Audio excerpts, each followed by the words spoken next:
Hi, welcome to another episode of Get Close. I'm your co-host, Gio. I'm Bart.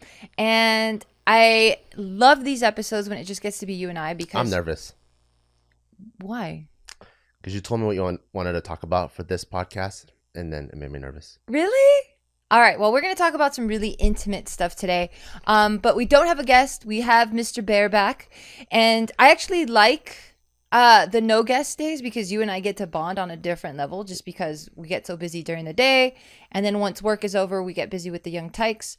And then we're exhausted by the end of the night. That we literally don't do anything but like knock out. It feels like we're going on a date. What, right now? But then I tried to match you. But then it's like a date, but who knows what the conversation's going to be, and it's inside the house. Yeah. Yeah, but this doesn't feel like we're inside the house because we did such a good job creating a studio vibe that it feels like I'm removed until I hear Taika downstairs laughing. Yeah, that's true.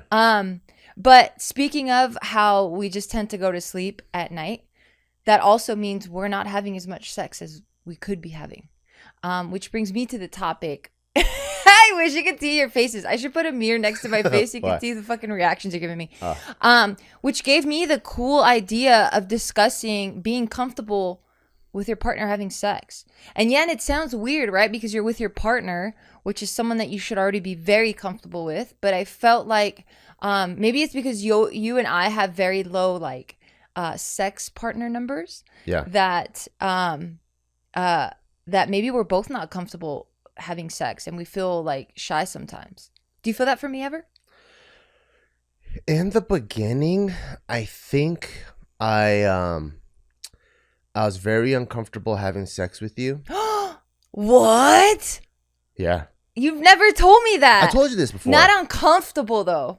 Uncomfortable is different than either being shy about it or in your own head, but uncomfortable. That's the same. Shy and uncomfortable. Okay, maybe I took it negatively. Yeah, you always do. It's just different ways of being uncomfortable, right? Let me get comfortable. So we're talking about 13 years ago. Yeah, because I think, like, at least from my perspective, when I love you so much, like, and maybe it could be like just growing up in the porn generation, right? Yeah. Where, like, starting when I was 15 or 16, even on 56K, when you see pornos, it's like pound, pound, pound, pound, pound, pound, right? And you're like, oh, that's how you have sex. Or even when you're like jacking off, you're just trying to get one out quick. You know, you're not trying to like seduce yourself and like. That's where you're going wrong. That's where you went about it wrong. Like let me have like 4-hour sex sessions, right? You're just trying to like bust one out real quick because your dad might bust in or something. So even to yourself, you're pow pow pow pow pow pow. Gotta get this thing out. You know what are you saying? What age is that though? Because I feel like once you start 15, 16. Yeah, but then when you live on your own, doesn't that evolve and change? I've never had a chance to have sex by myself for like 4 hours. Have you? No, but I know if like my parents were I never really lived alone until years later, but like I knew if my parents were going to be out, then yeah, I'm chilling. I'm turning on a candle, maybe some music, like I'm going slower. I know I don't have to go bow, bow, bow, bow and like fucking get it out real quick. Maybe it's different when you're a bio major where time is of the essence and you never have time the way like business majors do. Oh, what the fuck? What the fuck, what? Dick. What? You calling me dumb? No, like when you're pre-med, right? You don't have enough time to study. I see. You wake up, you study. You go to all the classes, you study. On the weekends, you study, you work. You're studying at work. I used to Xerox copy my bio book to go into the field in the military so I can highlight and study in the middle of the fucking mountains, you know? Yeah. So like we never have enough time. So the minute that I even feel the urge to want to jack off, and even if I want to take my time, I just feel guilty already. Oh, yeah, because you're like, fuck, I'm wasting my time. I'm gonna fail all my classes. I'm not gonna get the job I want. Yeah, am I gonna bust my way into medical school? Yeah. Okay. Know? So that, I had so many goals too. Like I want to train, I want to do all kinds of stuff. I still want to, like the homies are still hitting me up. Oh, we go out. So there's just so many things on my phone. I don't have time to do anything. You know? So you just want to bang it out. And so I think having that as like sex, and then there's also like love making, and there's just a whole spectrum of intercourse, right? I think when it came to you, because I loved you so much, it felt like it felt weird or wrong to turn on like the animal side of things. Mm. You know, it just felt like, oh god, she's just such an angel. You know, gotta like, she's so innocent, Because whatever. you felt And like then I think that because of that, I project that on myself too, and then so I just feel like timid too. You know. so then that leads me to believe that when you were watching porn and they were doing this animalistic shit as I'm assuming you saw it as, you were seeing it as kind of degrading or like some shit you just like that's just porn shit. That's not wife shit. Yeah, I didn't see that. I mean, maybe you blame it on the writers of the pornos, but The directing is definitely evolved since the fucking 2000s, 1980s. yeah, but it's not like after like the guy busts on her face and then they get married. You know, Yeah. it doesn't usually go that route. Yeah. Unless have you seen pornos that where they go that route and then you go behind the scenes and you're like, oh, these two actually did start dating like in a movie. Well, actually, porn is so different now. Is it? Yeah, it's very different. So now you have like all the different styles of porn. So you have like the ones that are made specific for women, which even it has like a soft filter on it and it's slower and it's more intimate. It's quite boring in my personal opinion. And then you have more of the rough sex where the chick is tied down and the guy's deep throating her, right? And it looks fucking crazy. I don't like any of that kind of stuff. Me neither, but this is the big but. It looks like they're actually in a real relationship because he'll like check in on her. Like as he's fucking jamming his like 10-inch dick in the back of her throat, Yeah. they'll stop and then he'll like give her like caresses and kisses and then they move on to the next wild shit. That's pretty sweet. Right? So like I don't blame you for feeling that way, for thinking like, okay, this category of sex is animalistic, it's raw, it's pornographic, and that's some shit you do with like hookers or people you don't care about. Yeah. And or your hand. Or your hand. Yeah, you fuck that hand up. Yep. And then the other category is more intimate, talking. So, and I feel like a lot of that, which is what you call the lovemaking part, right? Which I feel a lot of that was kind of fabricated.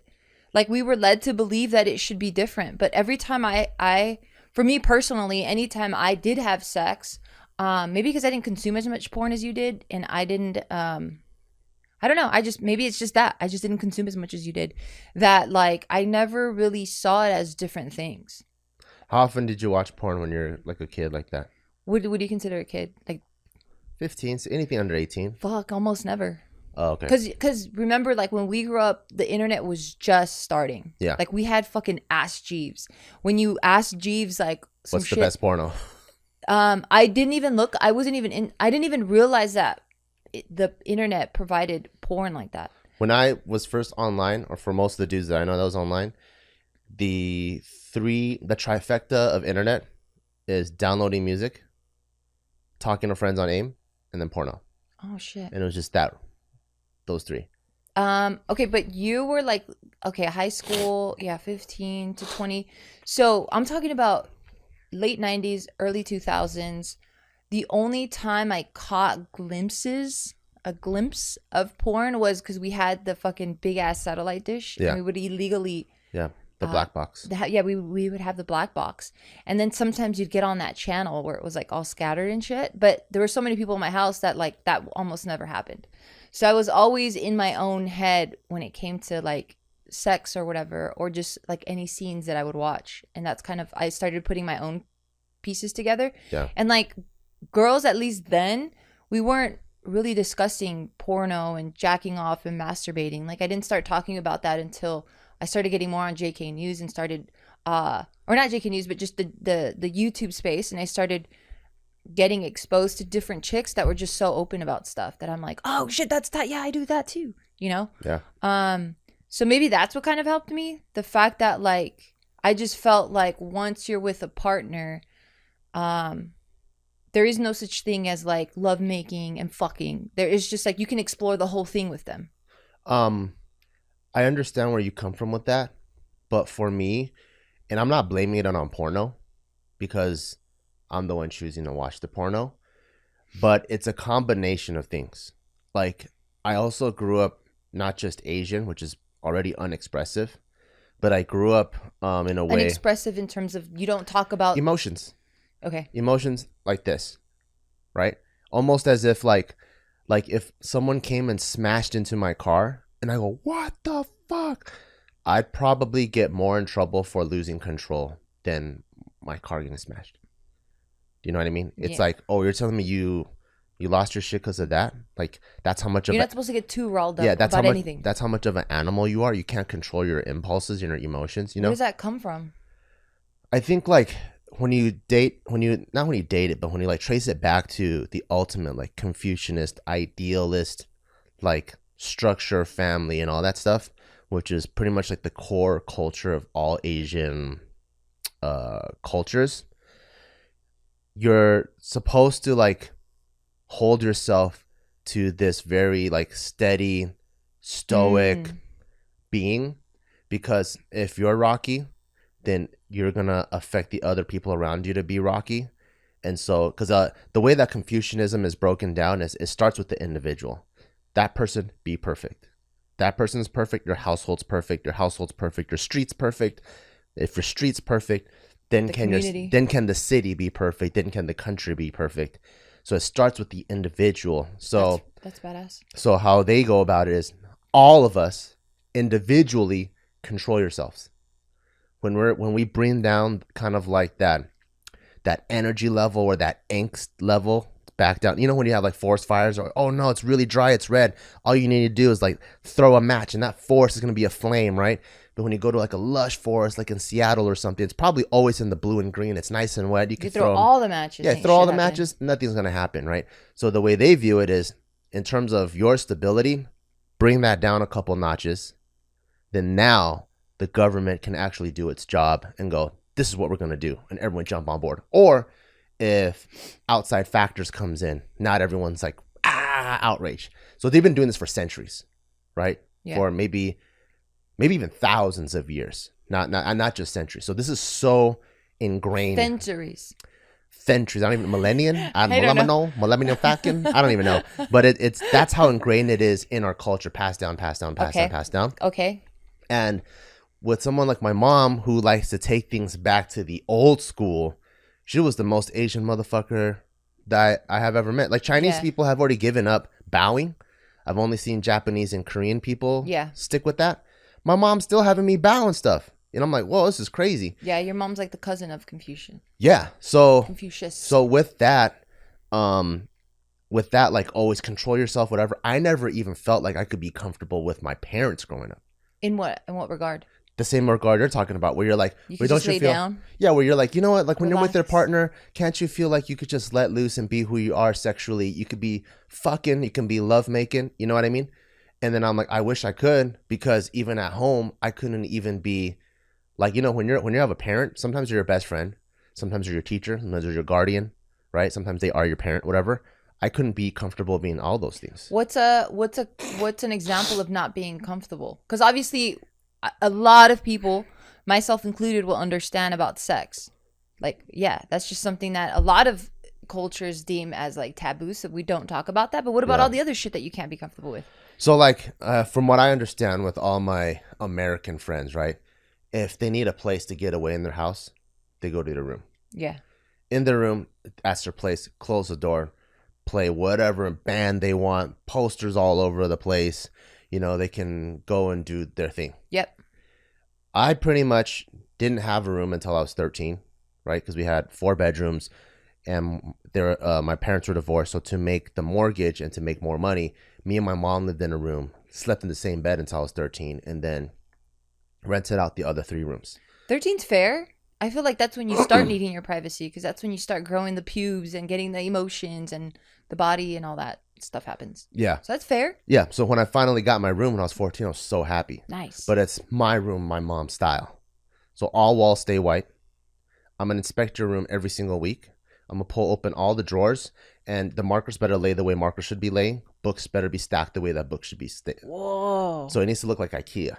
You know, whoa, she's checking it every week for that shit? Every week to make sure, not to like inspect, like I don't trust you. Right. But do things right. Yeah. That's like the standard goal. That needs There's to be a way you need to do things, and you better do it right. Oh shit. You know? So please write a book. This shit's so interesting. I know. So my mom would do that, right? So even when like my friends, oh, why don't you just go in your own room? I'm like, I don't even feel like myself in my own room.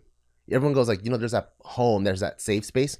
I never really had that. Yeah. which is probably why, like, I think I became so good at losing myself in my mind, because that was a place that people couldn't really infiltrate. So it's so Yeah. easy for me to just daydream and like be comfortable in here, because I think on the outside in the physical world, I just never felt comfortable. Maybe until I think sometimes I'm still dealing with it now. Um, but even when we plan for houses and stuff, I never really fight for anything.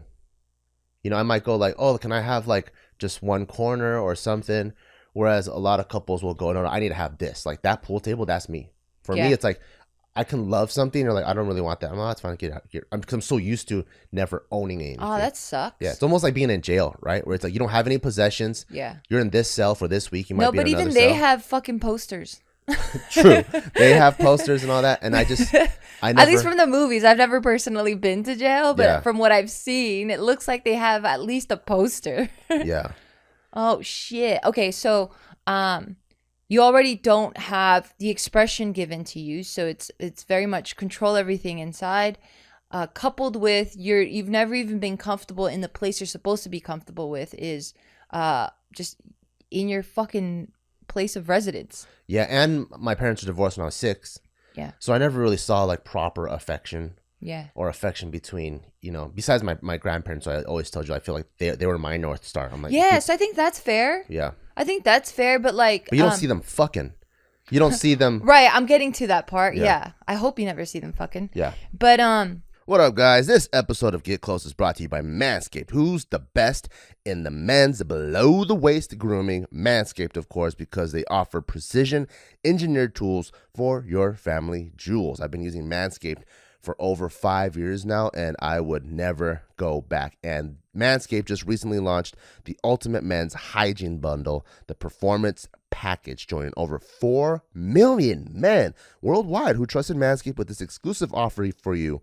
20% off, holy moly, plus free worldwide shipping. That means it doesn't matter where you are, on whatever continent, they're going to hook you up. Just use the Get Close code, GETCLOSE, at manscaped.com. And if my math is correct, that's about 8 million balls. So do you know how I used to cut my ball hairs? I used to use my hair clipper. Yes, the same thing I used on my head. And since I used to cut my hair and my friend's hair, I've tried all kinds of hair clippers, and they suck for your balls. Yes, I believe I just revealed that I used to cut my friend's hair with the same thing that I cut my ball hairs with. I'm sorry, guys. But I've tried single zero, double zero, triple zero, even with the guard.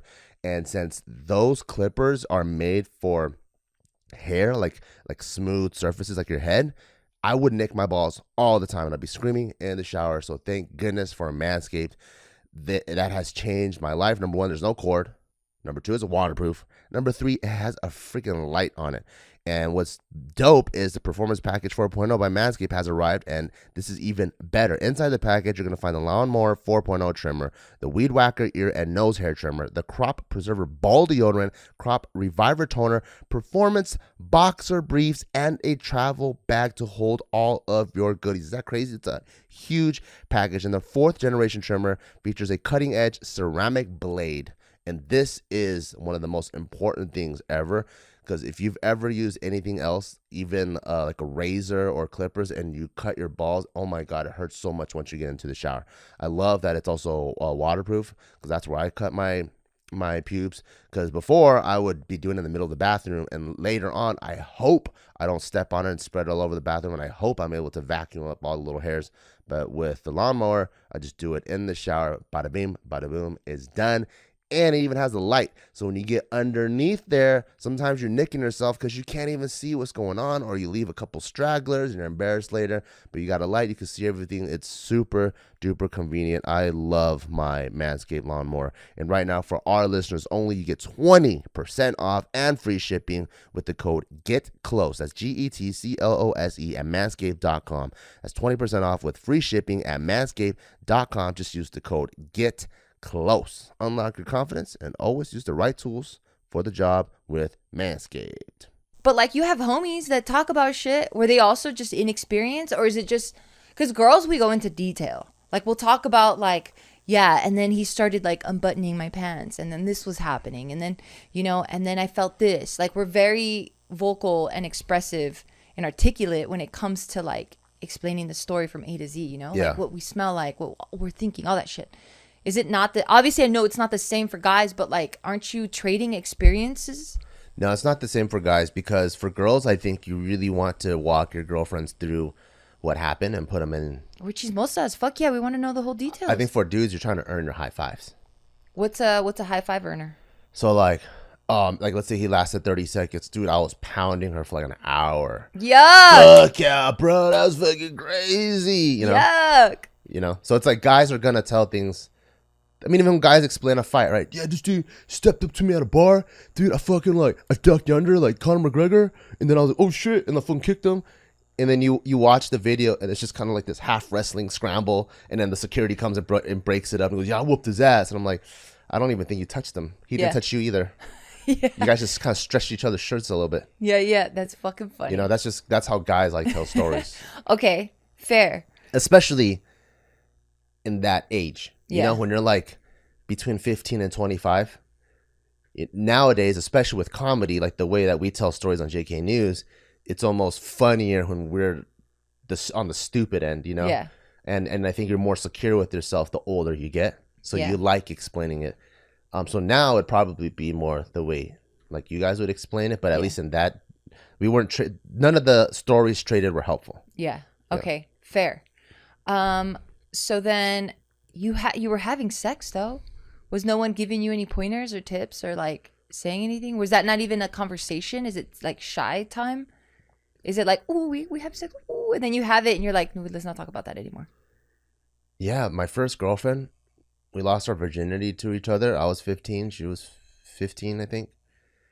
And we never really talked about it after. We were just doing it. We were just doing it all the time, maybe 3 times a day. Oh shit. Because you're just in that age, you know? And that's it. And that's it. And we'll just do it a lot. Well, I guess it was good. I guess that's or she doesn't even know either because she's also a virgin. And there's also these archetypes you're fitting in, right? At the time. So like 15, I'm like an Asian thug, right? She's like an Asian chola. So it's like my responsibility to fucking dick her down and it's her responsibility to give it up. So we're just doing it, you know? And we don't say shit because fucking we ain't snitches, you know? So if you think about like, just even the archetypes that you are, you know, when you're like that, it's just, you're just a thug. You don't say shit, you know? Like you think fucking like Robert De Niro from Goodfellas is like with the homies and, you know, it's like, yeah, I put her to sleep. That's it. Yeah. Next question, you know? Oh shit. Okay, so that one makes sense. So imagine that period. Yeah. Ain't no one saying shit, you know? Oh my God. Okay, got it. What about the girlfriend after that? When is that? What age is that? The next girlfriend after that. Wait, did you at least have music or something? Like, Yeah, was of there course, any type music. of romance or anything? Yeah. I don't know. I music. picture it so like dry. No, there's music. I picture like both of you guys never even taking off your pants. You know those fucking belt buckles, Yeah. the fabric ones that has your initial on it. yeah. You know what From it the sounds swap like? meet? Yeah. No. I just feel you guys unclamping, putting that shit down. She has her white spaghetti strap fucking shirt from like, you know what I'm talking about? Yeah. You just lift up your big ass shirt and like just bend her over. That's it. Done. We done. Homie. No. We Put your guns on. no. We're naked. Okay. We're naked, and then me and my cousin shared a room when I was at that time. We had to do it quietly if he wasn't around. What cousin? There's a cousin we never met. Oh shit. Yeah. Okay. He's on my dad's side, and we shared a room at the time because that was when I got kicked out of school, and my cousin was crushing it in the San Gabriel Valley, and so my dad asked him, "Hey, would you be down to move in with me?" Oh, and as in set an example. Yeah, kind of live by an example and watch. And so we had 2 rooms, and instead of like I get my room, he gets his room, we both have a sleep room and we both have a study room. Oh, I see. So it's 2 desks in one room, 2 beds in one room, instead of bed desk, so that we can literally live together. Yeah. It didn't help at all. Your cousin knew what the fuck was going on. Honestly, I don't know, because he's such a fucking geek at the time. Oh. So I'm 15, he's 17, he's asking me questions, you know? Oh. Because Like he probably knew what the fuck was going on. Okay. Like he was a senior and then or junior, and I was like, yeah, you know, he was a senior and I was like a sophomore, and he was asking me like questions about things. Oh shit. Yeah. Okay. So that's 15. What about the next one? The next Is girlfriend. it still thug life? A little bit better, but I think that was more into like the rave phase. Oh shit. So maybe I was way more expressive, especially with like ecstasy and stuff. Yeah. And so that, but we still didn't really talk about sex. You're just more expressive during it. You don't talk about it after. What's more expressive to you during? Probably like more noises and stuff, you know? You made noises? I don't know, like someone, you know, when you're on ecstasy, someone grabs you like, oh. I know, but when you're on ecstasy, you can't more, even. You're just more expressive, like, oh, he, you know? Because when you're on ecstasy, like it's hard. Some guys at least say it's hard to even have sex. Oh, no, not have sex on ecstasy, but Oh. that's the ecstasy period. Oh, got it. So if that's my yin to my yang, then at least I was probably more Got it. expressive at that time. Got it. Because maybe you were so expressive before sex that like it made it even better because this was already shared. Like there's an emotional connection there already established. Yeah. But you guys were still talking about it. Nope. Did you feel what did you say about uncomfortable? Did you still feel uncomfortable having sex? Yeah. Wow. I mean, just because I think a lot of the growing up, my mom covering my eyes during like romance scenes and movies, you just don't really talk about that. And then just like the super controlling, never seeing my parents show love, like anything in the love romance realm just felt like foreign and uncomfortable. Even though I feel it, but it feels uncomfortable, you know? Yeah. Like, you know, when you see David and he hugs you, it just feels good, right? Yeah. And then I see him hug everyone, and I really want to do that. I love hugging people, but I just don't have the confidence or something to just go up to people and hug them. Yeah. So I kind of like pussy out, and I kind of do like the half hug thing with people. Yeah. But then I on the inside, I want to hug people the way David hugs people. Yeah. So then is the uncomfortable feeling coming from confidence? Because like, so for example, for me, right, when I was having sex, and I feel like a lot of women could relate to this, is initially you feel uncomfortable because you just feel like your body's like, you're just shy about your body. Whether that's your boobs aren't big enough, or they're too big, or you have a pooch, or you don't, or you're too skinny, or you think you're too fat, or you know what I mean? Like, oh, this angle, you're going to see my cellulite. Oh, this angle, I'm going to look saggy, or ooh, like, that's where a lot of art discomfort or like not having confidence comes from, right? But like, what about for you? Because I feel like guys don't really have, or I don't know, I'm assuming here obviously, but it's not something that men usually fall victims of. I think there's definitely that too. You felt like your body wasn't good? No, my body was good. Oh, okay. Good. My bad, I was dude. an athlete My bad, dude. The first time I felt that was my first girlfriend, when we were both 15. And, you know, watching like pornos and stuff, like the guys picking up the girls and going all over the place. And then, so I tried to do that in the shower and like put her on the wall and have her legs. But then she was my height. So we're both 5'8". And then, you know, like it doesn't work that way because. And then you get with an even taller chick. Yeah, which is why we can never do that, right? Like I need someone that's like maybe 5'3", then I can pick them up to this height and then I can put it in. Yeah. Versus if she's already my height, if I pick her up, then it's like over here, you know? So like, that was like the first time I was like trying something and thinking it's going to happen the way what I saw. And then we just got to like ignore like it never happened, you know? Like, well, that was awkward. We tried. Moving on. Yeah. But I think with most, in couples, like the longer you're together, you just get more and more comfortable. Yeah. So I don't have that with you at all. Like I could walk around naked. I don't care. It never felt like you had that with me ever. Yeah, sometimes my dick is looking like the most strangest thing in the world. I'm like, fuck it, she already married me. But even before we got married, it was very comfortable time. Oh, really? Okay. But okay, so then that's one I can scratch out and be like, okay, it's not that. So the uncomfortable then just comes from being physical. What up, guys? This episode of Get Close is brought to you by Honey, the easy way to save when shopping on your iPhone or computer. I know we all love to shop online, right? Because it's the easiest way to compare prices versus going from store to store to store to store to store. But the thing is, the way that I used to do it is I would buy something on a website or shop for something on a website, and then I'd have to have 2, 3, 4, 5, 6, 7 other tabs open to keep testing codes to see if I'm getting the best deal. Thanks to Honey, manually searching for coupon codes is a thing of the past. It's a free shopping tool that scours the internet for promo codes and applies the best one that it finds for your cart. So imagine you're just shopping on whatever your favorite site is. When you check out, this Honey button appears, and all you have to do is click apply coupons.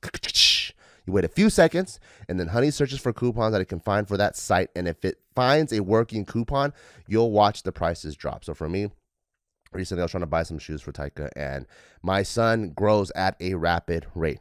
So every shoe that I buy, I know it's not going to last. The size is not going to, it's going to be under the priority of him wearing something that's extremely durable, because he's going to outgrow it so fast. So I'm like, I just need to get the best deal ever. Boom. Good thing I have Honey. It pops up. It got a 15% code. And since I was buying a ton of shoes, $300 times 15%, I saved $45, guys. So make sure you use this, because this thing is free. And Honey doesn't just work on the desktop. It works on your iPhone, and you can activate it on Safari on your phone. You can save it on the go. So if you already don't have Honey, you could be missing out on a bunch of free, easy savings. And by getting it, you'll be doing yourself a solid and supporting this show. So get Honey for free at joinhoney.com/getclose. That's joinhoney.com/getclose, GETCLOSE, and get some savings. Because like you were saying earlier, like the expressive part of it. You just feel like it's dumb, or you're just so foreign, or you're just like, this, I'm going to feel like I'm trying too hard, or... What being physical? Like physical outside of, I'm just trying to pinpoint and better understand where the discomfort comes from. It's the ability to express myself. In all aspects. In all aspects, you know? And then so sex is just part of it. But it's hard for me to express myself in general. Yeah. Okay. So then that's second girlfriend. What about the next one? The second Am I the one that you've had the most communication with then? Oh, yeah, for sure. Okay. Yeah. So no other ones where where you guys would like stop having, or like at the end of sex, it's that like cool off period and you're just laying in bed and you're talking about stuff and like No. that never happened. The fuck? No, gangster chicks don't do that kind of shit. So you only dated gangster chicks? Or in that period, yeah, most of them. Not all of them are gangster chicks, but just in that period, you know? It's like when you watch Goodfellas, right? Technically, Ray Liotta wasn't a gangster in the movie. He wasn't made, right? The only real gangster was Joe Pesci. Yeah. And then Robert De Niro, because he was half. Ray Liotta was more Joe of a... Pesci never got made, man. He got... I know. They killed him but when they told But Ray him. Liotta was like a hang-arounder. Yeah. Yeah, he grew up in it. Yeah, so like that's how it is. Like even hang-arounders to regular people are thugs. Even hang-arounders do time. Yeah. You know? Yeah. So it was like that. Like, yeah, my chick wasn't in a gang, but I wouldn't be surprised if she pulled a gun on someone before, you know? Or my third or fourth girlfriend, she was on house arrest. She had a probation officer. And I would look at her, like if we weren't together, I would look at her as a wannabe, even though she has a probation officer. It's just, that's how gangster the spectrum is. How gangster the gangster is. Yeah, it's like she has a probation officer, she's on house arrest, and other people would still go, oh, she's innocent. She never did no crime. She just got a probation officer. That's nothing. Yeah. You know? Oh shit. Yeah. Okay, and then just for just so that we're on the same page, you've had less than, or like you can count all your partners on one hand. Honestly, I don't even remember. Let me think. I know, I had to think about it too, because me, yes. Because we've been together for Me so is, long. Yeah, I know. Me is literally just the one hand, I'm done. So the last three were just you. Gio. You know, let me think. Because one time I was talking to a friend about it, and I left one of the girlfriends out.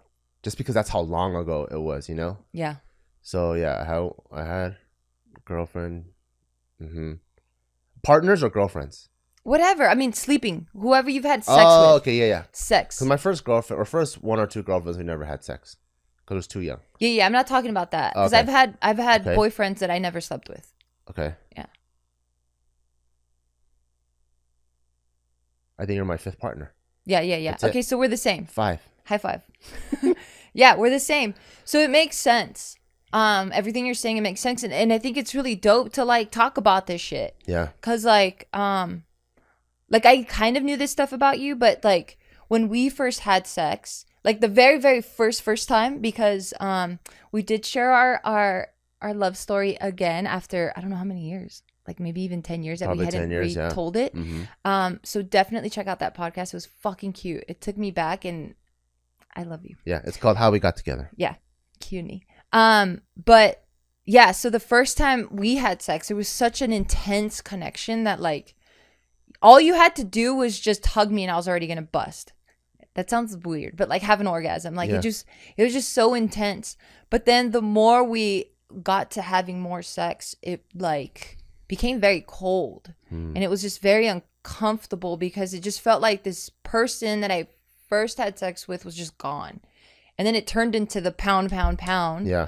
That's what I felt like was doing the right thing, you know? I felt like that's what I was supposed to be doing. And I was like, damn, what's that fucking pussy shit I was doing in the first time around? No, the first time around was great. I know, but I didn't know. And then I think we started slowly having less of it because we just got so busy. And then just our relationship started taking a different turn. But yeah, I don't remember really talking about it with you. I just felt like I needed to suppress like my own lustful wants because I just felt like I was too horny or too turned on, and you didn't express any of that. I did. It's just inside. I didn't let it come out. Yeah, like I remember like I felt like a hoe. Like I felt so slave. So here's my backstory. I grew up seeing affection, receiving affection. My dad was like the fucking coolest. Like he gave me too much affection where I was just like, fuck, stop smothering me, dad. You know, he gave me too many hugs, and he would like he would do like the CUNY like little butt tap, you know what I mean? To the point where even now I'm like, good, whenever you want to, like I walk by and you want to slap my butt, like I know how to deflect it because like that was just my dad. He just thought I was the cutest thing ever. And yeah, he would just smother me all the time, or I could like if he was home and he saw me come by, like he always wanted like a kiss, you know? And I was like, oh, dad, come on. And he's like, oh, really? Oh, really? And he would like hold me and he'd give me a bunch of kisses and shit. So I received a lot of that affection. Yeah. But I grew up in a household that was very religious, right? Catholic. But like not religious to the point where my mom, like it took over the whole house, but like enough for you to know that lustful like desires and like thoughts and seeing shit, like that's just some hell type of behavior. Like if you want to go to hell, you fucking partake in that shit, you know? Yeah. And especially you don't do that stuff before you're married. It felt like once you get married, you have the fucking green card or like the pass whatever card to just fucking go all out. But I wasn't married, so like we didn't talk about, like we barely even talked about what my body was gonna go through during puberty. Like I remember I got that talk and I was helping my mom make dinner and we were back to back. She's prepping food, I'm prepping food, and she goes, hey, so you know your body's gonna start changing, right? And then like this is just weird because me and my mom don't have these types of conversations. And I was like, well, what do you mean? So then she starts telling me like, yeah, you know, your chest might start growing, like you're gonna Did she start tell getting... you after you had changes already? I feel that'd be so funny. Like you're like bleeding all over your leg. She's like, you know, a period's gonna come. I think it might have I think that might have happened because she saw that I had started my period. Oh, I see. Yeah, because I remember I was on a fishing trip with my pops, just him and I, and it always sounds like when I'm saying these stories, I feel like I always leave my brother and sisters out, but it's just because our age gap is so big that like when I'm like 8, my sister's what's 8 18. plus 15? Oh, no. 23. Yeah, so she's Shit. 23. Yeah, she's definitely not my going brother, fishing. right? My brother is 10 years older than me, so he's 18. He's Yeah. trying to hang out with his chick. Yeah, he's boning chicks at home. You know? And then if I'm 8, my little sister's 2 because she's 6 years younger than me. So like a lot of these stories are going to feel like I'm an only child because it was really that. So I'm on this fishing trip with my pops and I don't know what he was doing, but like I go to the bathroom and I see blood on my underwear and I'm like, oh shit, what the fuck is going on? So come back from the trip, I put that clothes to get washed and my mom sees it. So I think that week, if not a week later, my mom, it's like she has that conversation with me. We're not making eye contact in the kitchen prepping food. And she starts telling me about like how my body's going to change and I'm going to get hair in places I'm not used to, but she didn't even specify. Like I didn't even know what the fuck that meant. Yeah, she felt awkward on her own. Yeah, like it was probably like a 5-minute conversation. And then she says, but don't tell anybody, don't share this with your friends because I don't want parents and teachers coming at me telling me that like, getting mad at me for sharing this stuff. And I'm like, okay, I'll never talk about it. I never was told I was going to get hair in different places ever. Maybe because your mom didn't get hair in any places. You don't even have any hair. Have you seen my mom's armpits? No, I haven't. You've never seen her try to hang clothes outside? No. It's fucking gangster. I bet it's not that bad. It's like she's Asian. It's not that bad. It's a full, imagine like a fully black skunk with no white stripes. Oh shit. No, it's crazy. Okay. Yeah. So then, yeah, that's And the my mom upbringing. doesn't shave her armpits either. Fine. So And then, she likes baby powder. got it. So it looks crazy up in there. How you love women after that? I'm It's surprised. a miracle. Yeah, I'm surprised.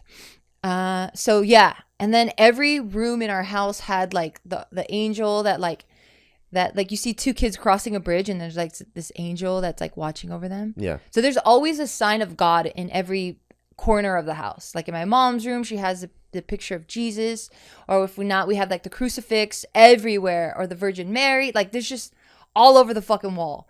And you know, we go to mass. I've made my confirmation, my first communion, and they talk about like sinful stuff, like you're not supposed to sin, and these are the sins that you're not supposed to commit. I remember going to the confession room, having my confessions. I've even had confessions with the priest like this, face to face. Like that's so fucking scary. There's not that thing in the movies. I've had that, yeah, but also there's some that you just sit like this. Fuck that. Yeah. I ain't confessing shit. Yeah. I mean, you ain't no rat. But like, so that's my upbringing, right? Like it's constantly drilled in your brain that like no premarital sex, like forget about masturbation. Nobody even talks about that. And like, we weren't like if there was a kissing scene, like just to even like a slight, you know that it's going to lead to them being not even intimate, but just having a first kiss. My mom, like if we're watching something, she'd be like, oh, okay. So then like, she'd just start like getting all skittish and stuff and like trying to deflect attention away from the TV to something else. Like you even now you'll see her panic, like watch her and she'll like start panicking, like trying to change it or walk away. Scene? Yeah.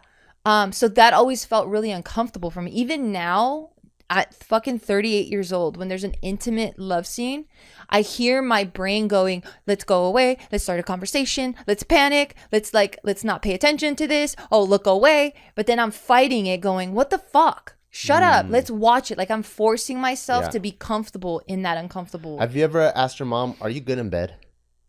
I don't want to know that. That's not some shit I want to hear about my mom. But the funny thing is to know that like, you know, like the way she's acting in real life. Yeah. Like why? You know, like if you like make dad bust in like 60 seconds and you just own it, why are you so shy over here? Unless you're also just not expressive and shy in bed. You know? I think it was like multi-layered. So I think for my mom, she also wanted to raise like decent women. That weren't gonna sleep around. They weren't gonna be hoes. They weren't gonna get pregnant at a young age. And she wanted us to follow the life path, right? Go to school, get your degree, get a nice job, marry the man of your dreams, then move out, get a house, have kids. So I think she was creating that life for us. But the closer I got to her in the recent years, and now I'm an adult and you know, we're like, it seems like we're now peers and friends. Yeah. Yo, she tells me some crazy shit and I love it. But like, I'm just like, oh shit. Like, Ma, you can get it. You know, like they were just little like dirty birds. What's like my mom and my dad. Tell me something. I don't know. Like so growing up too, like I would see my dad always make advances at my mom. But because I'm so young, I didn't really realize what was going on. Like he'll grab her ass, but like not grab her ass like a cheek. Like he gets the middle part because he wants like both cheeks and some of the front. You know what I mean? Like he gets in there. He grabs under the skirt. Like shit like that. And like I remember like they would make like sexual innuendo type comments and or jokes. Smells his finger too. I don't know, not like that. Your dad's awesome. But like I just remember now looking back at it going, oh shit, they were flirting like all the fucking time. Yeah. Yeah, so they were fucking getting it. You know what I mean? No, you didn't tell me anything. Did your mom like try to look for flashlights in your dad's pockets? I don't know. Like she didn't tell me shit like that. She would say more so what my dad would do. You know what I mean? And she would giggle about it. Yeah, of course. Like she loved that shit, you know? Oh, nice. So so I think that upbringing was for us to be decent women in their eyes. So because of that, I was also, you know, when I was having sex, like I had seen porn stuff and I thought that that's what women were supposed to do, like be loud and scream and like and be like extra hot and the makeup's supposed to look really good. Obviously I didn't see the fucking deep throat ones where like mascara's running and fucking snot and they're vomiting. I'm not a fan of any of that stuff. Fine, but I'm just saying I didn't see that stuff, so I didn't even know that was that around. I just like our our era of sex was like the fake boobs and the perfect hair and makeup and all that, right? When I first started having sex, I thought that's what it was. I thought that's what girls needed to do. They just needed to look perfect all the time. But after a while, I kind of like got kind of comfortable pretty quickly. So I didn't need to like, I didn't feel like I was separating anything. Like I just felt like you get to do everything with your partner. Like sometimes you want to fuck, sometimes you want to go slow, sometimes you want to go, I don't know, weird, you know? Yeah. And you kind of just explore it with your significant other, and it's like a safe space, if you will. I see. Yeah. So when it was like, so when it was time to have sex with you, like it started off that way and it was comfortable and there was this connection which I had never experienced actually. I just didn't know that existed. I didn't know that there was like this like energy, like this like, I can't even explain it. Like, yeah, it just felt like this energy of like massive connection. Like it felt like you were like our hearts were like fucking intertwined and like beating out as one. It sounds fucking funny. Why are you all like, yeah, like it just felt so like intense. Two hearts, two hearts that beat as, yeah. So it felt like that. So that I was just like mind blown. Yeah. Like it didn't matter what the technique was. It didn't matter what any one of us was wearing or doing or where we were. It was just like, I was like transformed or like transported into this like outer space, outer body type of thing. And I was like, holy shit, this is fucking crazy. Yeah, so it didn't matter like what noises I made or whatever the fuck. It was just like this crazy connection, this melting of like souls and shit. Yeah. But then the more we had sex, like that like went away really fast. And I didn't know why. Me neither. I think maybe the first time we had sex, we didn't know we were going to have sex. Yeah. So I think we were just trying to hug, but then clothes kept coming off. Oh, come on. No, you didn't know we weren't having sex because that's just stupid.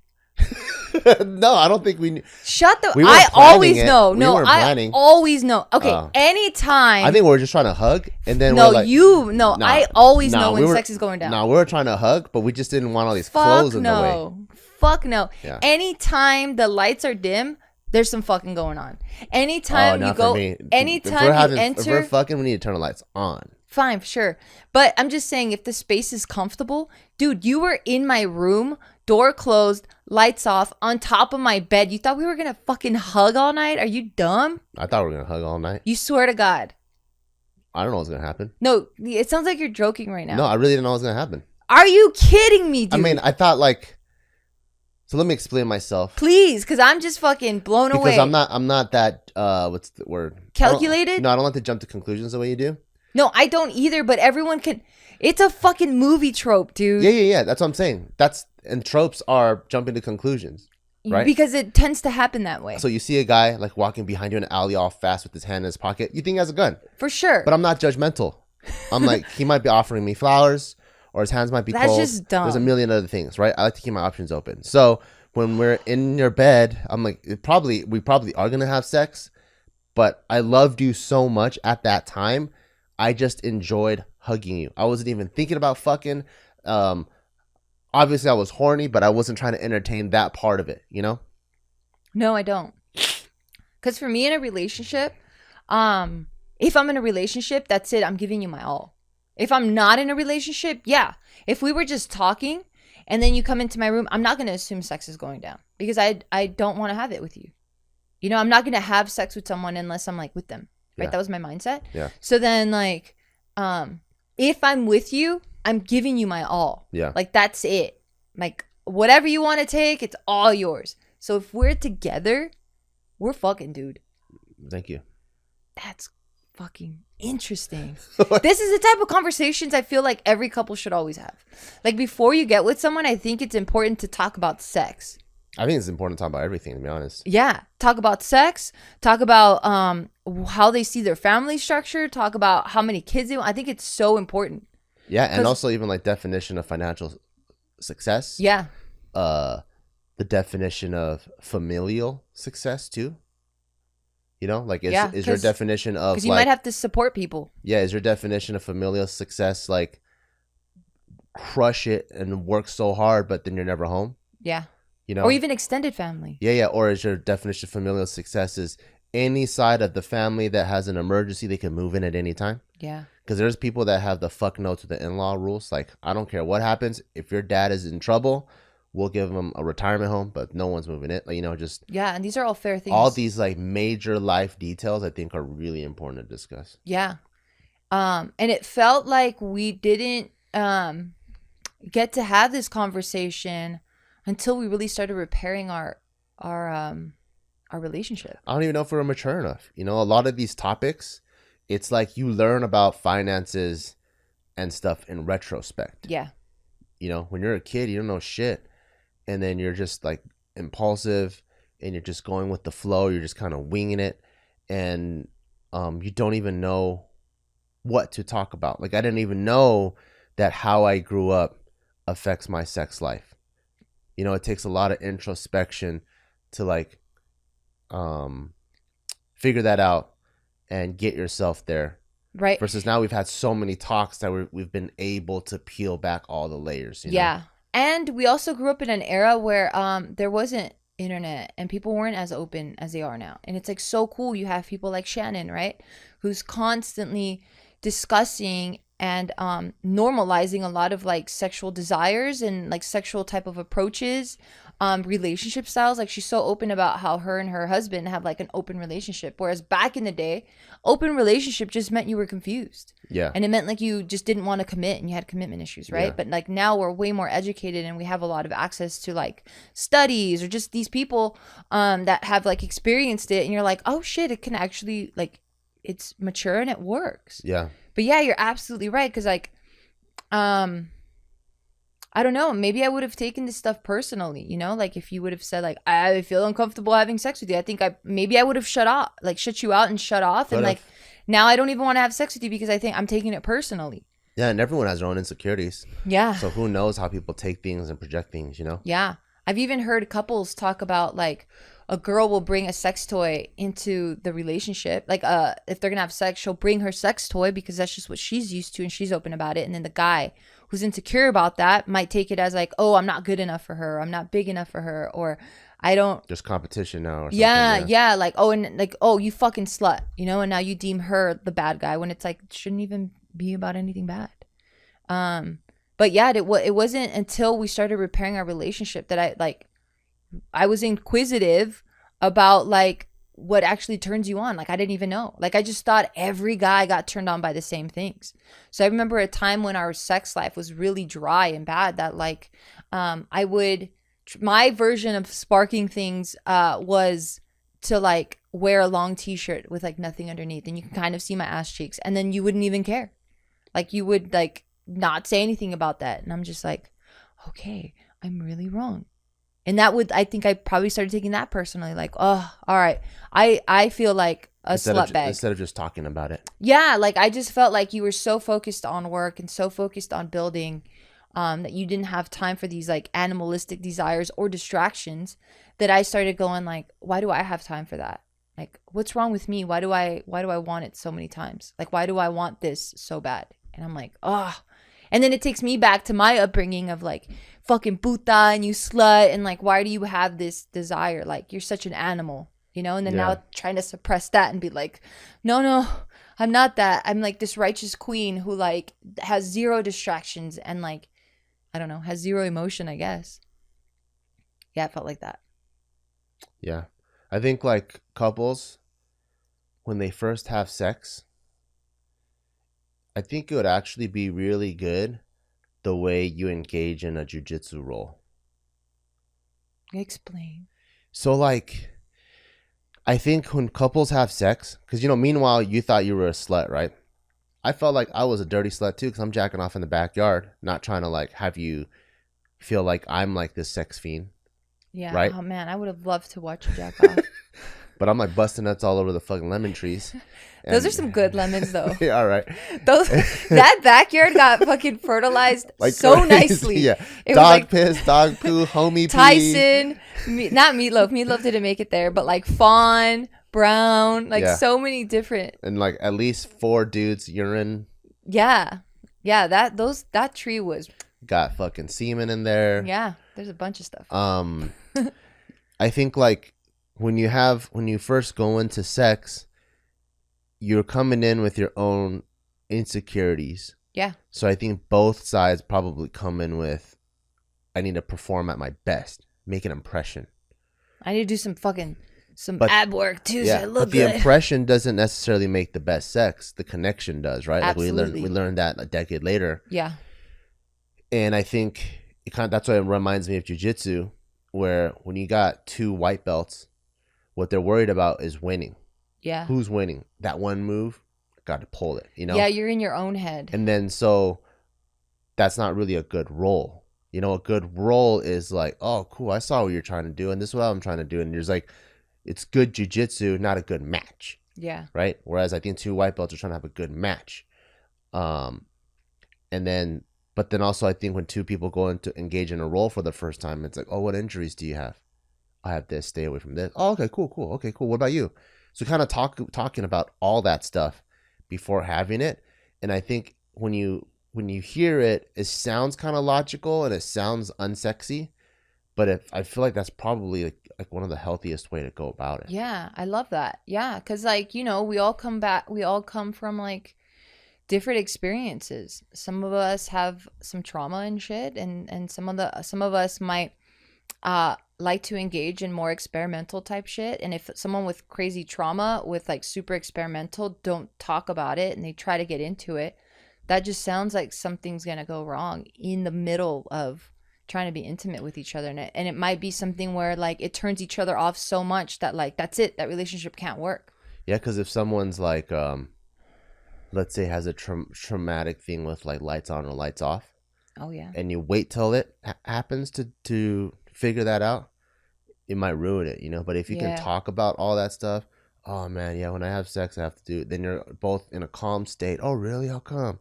And you kind of are able to walk through almost all of the likes and dislikes of sex before going into it, then it probably feels extra safe. Yeah, for sure. Yeah, I'm trying to think back, like when in my 20s, would I have been as, it's hard, right? Because you don't even know who the fuck you are in your 20s. You don't even know, like you were just saying, right? Like you didn't even know that your upbringing had anything to do with how you're doing and engaging in sex.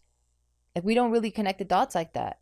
It's not until you're probably in your 30s or late 20s maybe that you can start. Maybe some people don't even know it now. Damn. Yeah. Being a human is fucking hard. It's really hard. It's hard because most of the time you start with a handicap. Yeah. With your parents' trauma. Yeah. And then so they put that on you. Because it's not even your parents' trauma, it's like a generational trauma. Yeah, it's their grandparents, you know, so and their parents and their parents after them. So you're starting with slight insecurities, and then you're thrown into the future where a generation, like imagine like my parents now trying to navigate, right? Like in the back in the day where it's put your head down and work, and now people are like so in touch with their feelings and mental health and stuff like that. Like I don't even know if I can have a conversation about mental health with my parents. Yeah, they're not gonna know what the fuck. They don't even know what the hell I'm talking talking about. Shut about. the fuck up! Stop making excuses and wasting goddamn time. Yeah, they're like, what the hell are you fucking talking about? You know. Yeah. So it's like, but every generation is kind of like shot putted forward into something like that, you know. So I think like it's tough. Being a human being is very hard. Yeah. I think I would, if like I went back into the dating scene, yeah, it's not going to be as sexy, but you cut through the bullshit a lot more.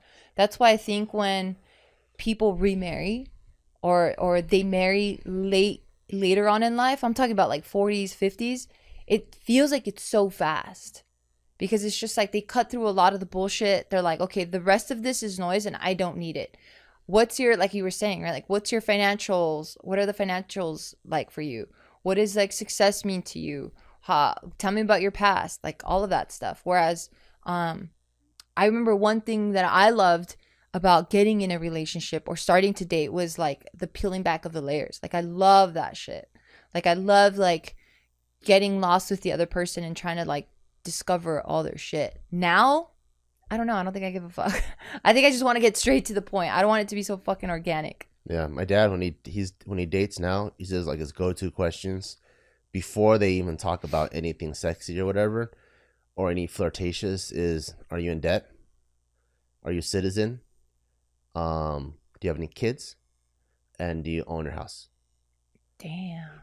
Because it's if they don't own their house, and my dad wants the person to move in with my dad As an equal. Yeah, as an equal, and because they want to, not as a default. Oh, my dad's a homeowner. And then also my dad doesn't want to get into something where my dad spent 30 years securing his finances, and then now he gives up 30 years trying to fix someone else's because their finances are all jacked up. Yeah. So it's like the real, you know? Yeah. Because like, obviously none of those questions are sexy. You want to get swept off your feet and all that stuff. Yeah. But when it comes down to it, you're trying to live real life. And those are the most important things in real life. Yeah. Yeah. That's dope. It's not sexy at all, but it's very mature. So hopefully he can present that, and then he just fucking dicks him down real good. Seems like my dad's good. That's what Joe told me. When he used to live with my dad, he said he'd come downstairs and my dad would be motorboating the chick's vagina. Like, How come you never do that to me? I just did that last night. No, but like they're not doing it naked. He's doing it because he can't control his fucking urges. No, because you'll fucking push me away. You hate it when I do. No, I know, because Tech is around, but yeah, I'm fucking around. Okay, so damn, that's very insightful shit. Like just upbringing, leading back to like emotions with relationship, all that. How is it now for you, and at what point did things become less uncomfortable? Are you still uncomfortable? a little bit. A little bit what? Still uncomfortable a little bit? Yeah, a little bit. Where does that come from?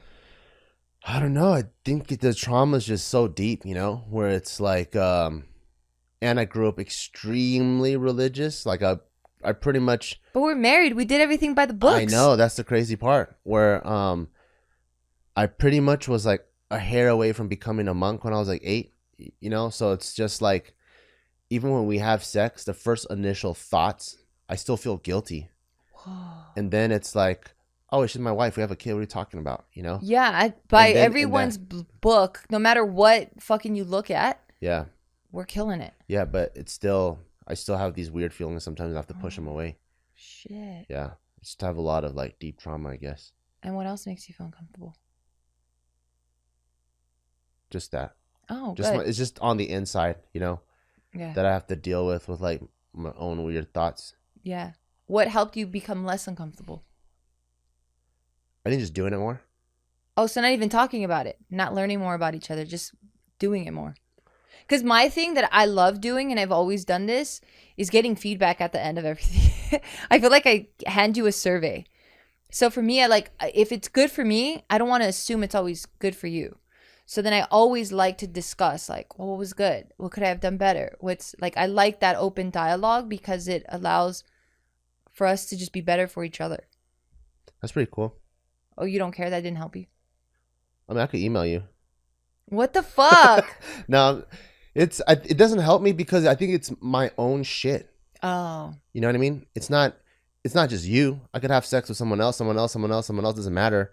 I still feel that way because it's my own trauma. Yeah. It's my own thing, you know? So there's nothing really you can do to make me feel more comfortable. Yeah. You know? Damn, that's a good point. Yeah. It usually is that way. It usually is. It's not the other person. It's most of the time it's your own shit that you got to sort out by yourself, for yourself.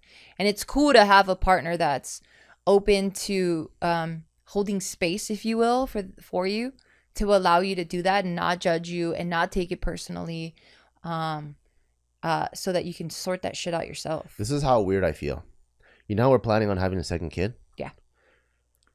Like, when I present that to my parents, the first feeling I get should be, I'm so excited we have a second kid, we're bringing more to the family, right? But the first feeling I actually get is, oh my God, I feel so guilty for having sex or having another kid. Whoa. Even though we already have a kid. Got it.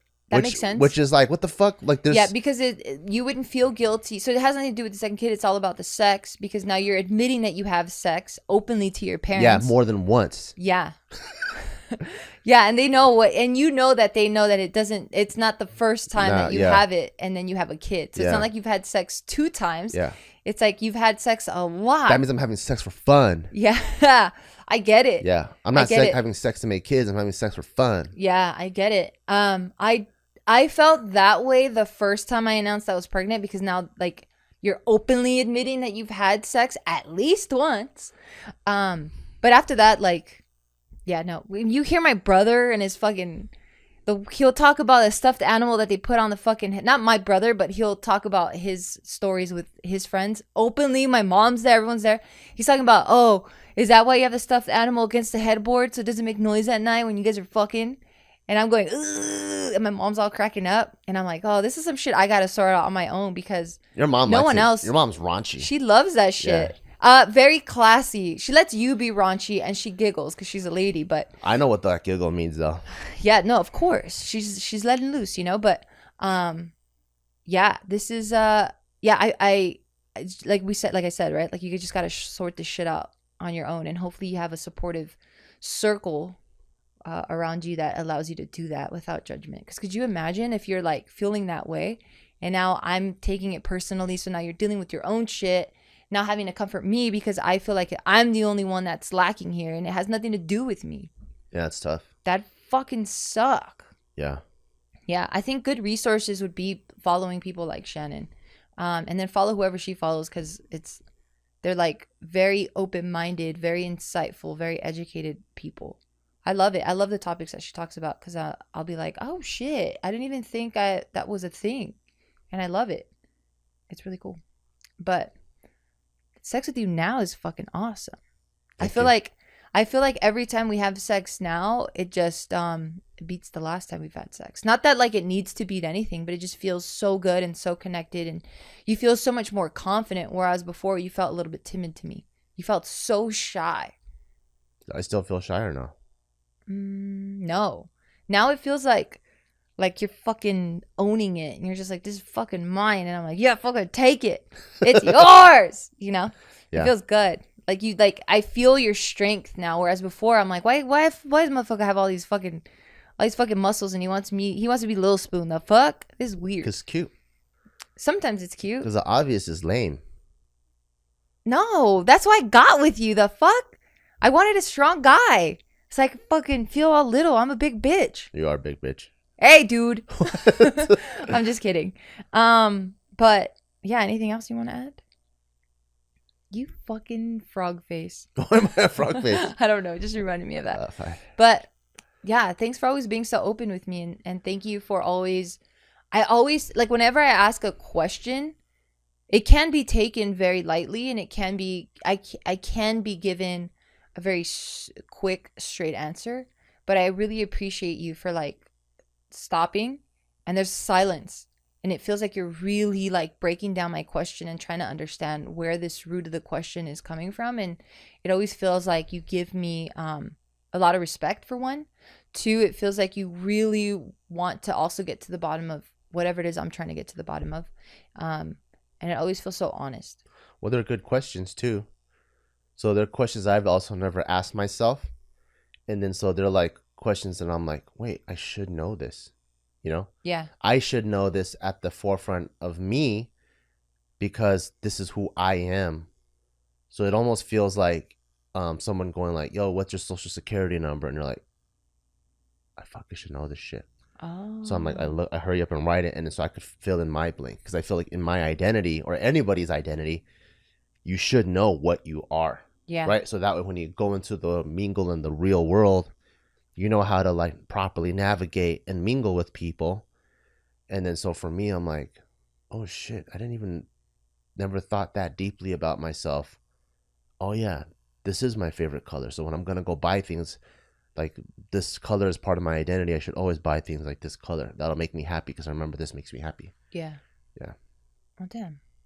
Guess we're cutie. Guess so. Well, I love you. Thank you for always sharing with me. I love you too. And I love you guys. Thank you guys so much for tuning in. I hope we were able to give you some insight in terms of like how to have deeper connections with your partner, or at least how to start these conversations and knowing that you're not alone when it is that you feel like you're the problem or there's just some weird shit, but you're just too shy to talk about it. I always think it's always so good to talk about it. So I hope we were able to shed some light on that. And thank you always. Really appreciate you. Love you guys. And we'll see you guys next week. Bye-bye.